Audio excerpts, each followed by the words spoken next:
अजित पवार बोलतायत, थेट जाऊयात. केलेलं आहे त्यांनी राष्ट्रवादी काँग्रेस पक्षामध्ये येणं कबूल केलेलं आहे आणि त्यांच्यावर इतर पण काही सहकारी आहेत. तिथं गेल्यानंतर त्याबद्दलचं कळेल, कारण मग तुम्ही लगेच तिथं बातम्या सुरू करता, त्याच्यामुळं आम्ही त्या कार्यक्रमामध्ये जाहीर करू.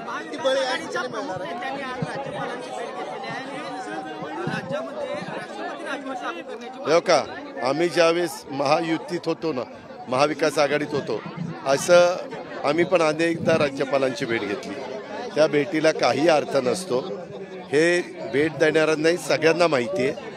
एक त्या निमित्तानं मीडियामध्ये दाखवलं जातं की बघा यांनी भेट घेतली. राष्ट्रपती राजवट आणायचं काय कारण आहे? ह्या महायुतीच्या सरकारला 200 आमदारांचा पाठिंबा आहे. 145 आमदार असले तरी सरकार राहतं. आता तर 200च्या वर आमदारांचा पाठिंबा असल्यावर त्या सरकारला काय अडचण काय? ज्या पद्धतीनं गोळीबार होतात. हा, एक मिनिट. तुम्ही आणि मी एका रूम मध्ये आपण गप्पा मारतोय, बाकीच्या सगळ्यांना माहिती की दोघं गप्पा मारतायत. आपण फेसबुकवर बोलतोय आणि त्याच्यातल्या मी उठल्यावर तुम्हाला किंवा तुम्ही उठल्यावर मला गोळ्या घातल्या, ह्याच्यात पोलिसांचा काही दोष आहे?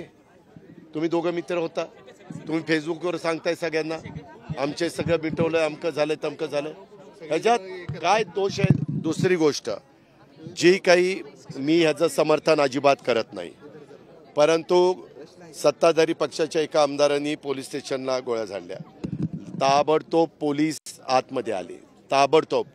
त्यांच्या हातात रिव्हॉल्वर होती, गोळ्या झाडणाऱ्यांच्या, ज्याच्यावर गोळ्या झाडल्या त्यांच्याकडे पण रिव्हॉल्वर होती, फक्त त्याला काढता आली नाही. तिथं दोघांच्याकडून पण रिव्हॉल्वर होत्या. दोघंही माझ्या माहितीप्रमाणे आडनाव बंधू होते.